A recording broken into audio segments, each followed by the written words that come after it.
His vision for digital India, was ahead of its time. I now see it as a blueprint other countries are looking to do.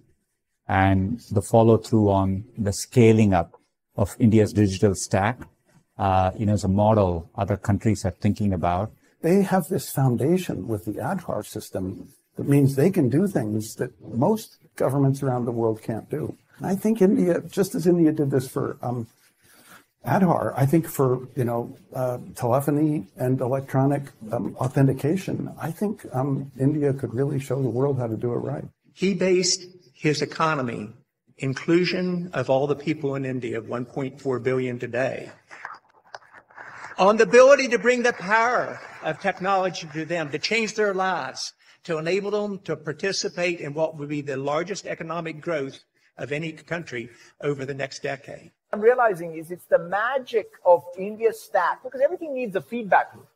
It's the yojanas and the policies and the technology stack co-evolving.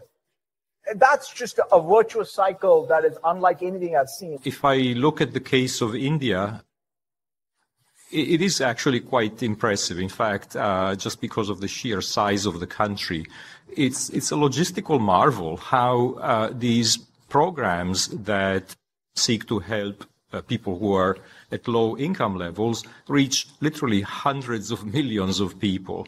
Perhaps the interesting part is that in these examples, there's a lot of technological innovation. In the case of India, one thing that is striking is the use of the unique identification system, the Aadhaar.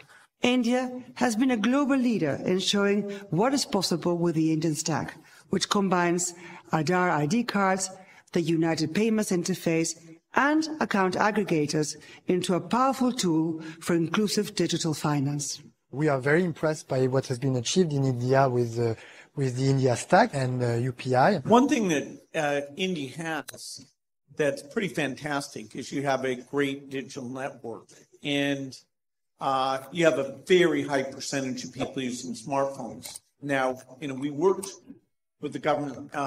You've opened up the financial transactions also to feature phones, but an enabling factor is that the competitive private market activity has meant that the connectivity is very, very good. It's very reliable. It's the cheapest in the world. That same thing is going to happen with 5G in this country. There is no doubt.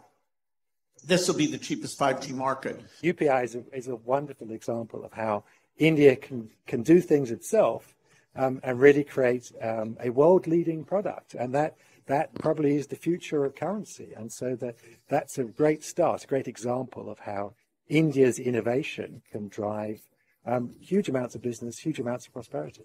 In a country with 29 different states, with different democratically elected governments, and vastly differing stages of development. Immense achievement. And I don't need to elaborate about it, but the India stack, starting with Aadhaar and UPI, Unified Payments Interface, so that everyone can make digital payments, is a remarkable achievement on a global scale.